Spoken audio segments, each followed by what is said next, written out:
సుందరాయ శుభాంగాయ మంగళాయ మహోజసే సింహశైల నివాసాయ శ్రీ నృసింహాయ మంగళం.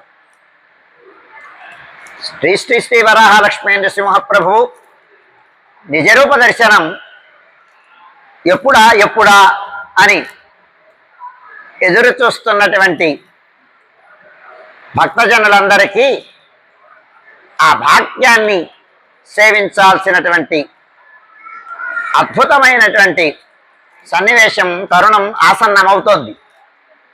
చూడండి,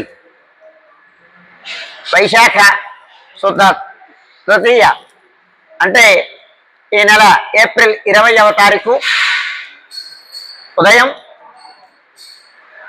తెల్లవారుజామున సుమారుగా 4 గంటల ప్రాంతం నుంచి భక్తులందరికీ నిజరూప దర్శనం అనుగ్రహించబోతున్నాడు స్వామి.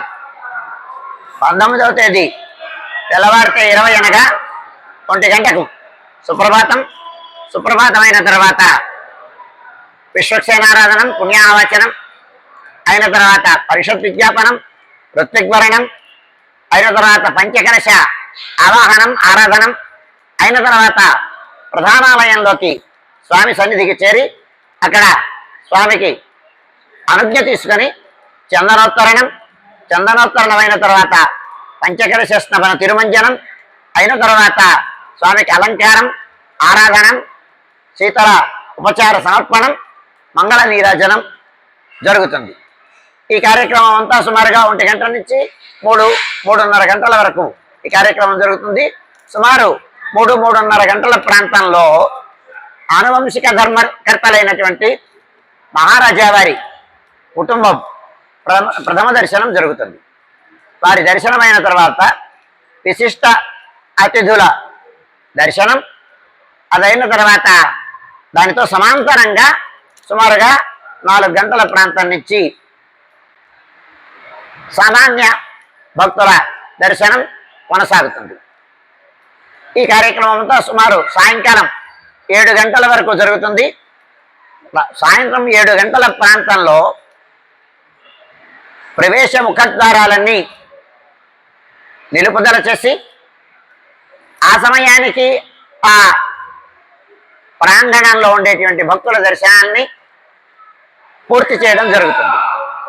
దీనితో సమాంతరంగా భోగమంటపంలో ఆసాదనం కావించినటువంటి అష్టోత్తర శత కలశ స్నపన తిరుమంజనం కోసమని విశ్వక్సేనారాధనం, పుణ్యాహవచనం, అష్టోత్తర శత కలశ స్నపన మండల ఆవాహనం, ఆరాధనం అయిన తర్వాత సుమారు 8 గంటల ప్రాంతంలో అష్టోత్తర శత కలశ స్నపన తిరుమంజనం ఆరంభమవుతుంది. ఇది ఇట్లా జరుగుతూ ఉండగా సుమారుగా 8:30 ప్రాంతంలో గంగధార నుంచి పంచరాత్ర ఆగమ సంప్రదాయ అనుయాయులైనటువంటి అనుచార సంప్రదాయంగా పరంపరాగతంగా వస్తున్నటువంటి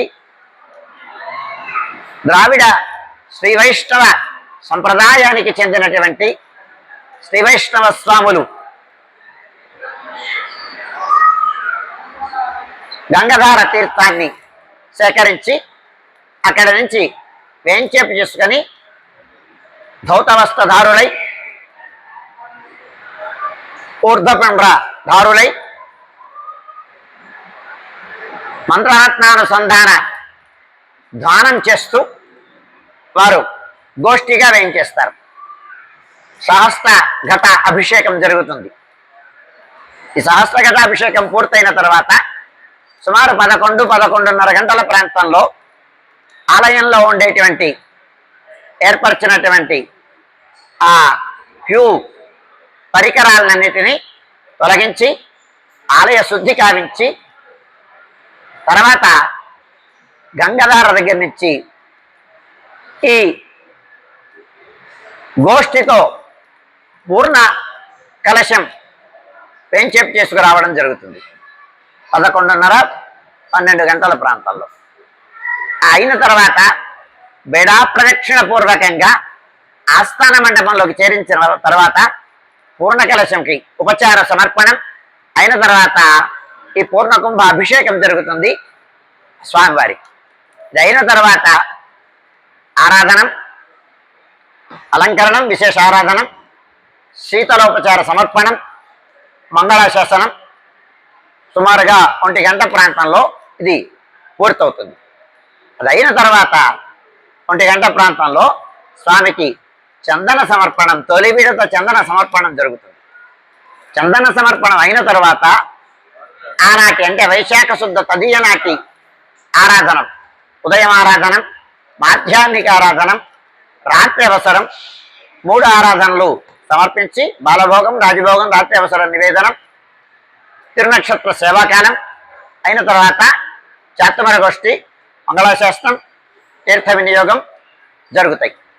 ఈ కార్యక్రమం అంతా సుమారుగా 4 గంటల ప్రాంతంలో పూర్తవుతుంది.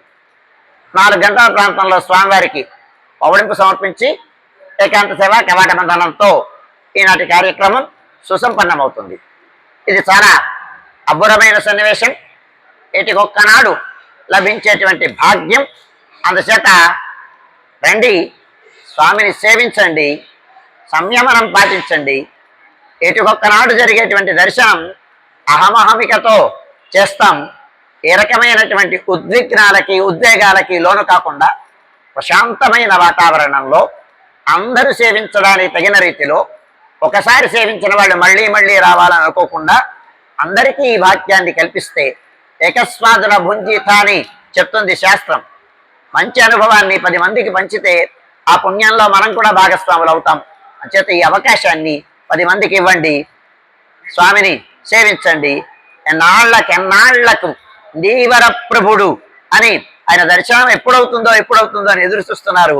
ఆ సమయం రానే వచ్చింది. సేవించండి, తరించండి, చరితార్థం చేసుకోండి. అంతేకాదు మర్నాడు ఉదయం 21వ తారీఖు ఉదయం సుమారుగా 6 గంటల ప్రాంతంలో సుప్రభాతం చేసి అయిన తర్వాత ఆనాడు ఆరాధనం, బాలభోగం, మంగళాశాస్త్రం, రాజభోగం అయిన తర్వాత సుమారు 8:30 గంటల ప్రాంతంలో గుమ్మడి పండు సేవ అంటాం దీన్ని. స్వామికి చందన ఆలేపనం అయిన తర్వాత జరిపేటువంటి సేవ ఇది. మొట్టమొదటిసారిగా చందన ఆలేపంతో స్వామి దర్శనం లభిస్తుంది. గుమ్మడి పండు సేవను కూడా సేవించి చరితార్థం చేసుకోండి.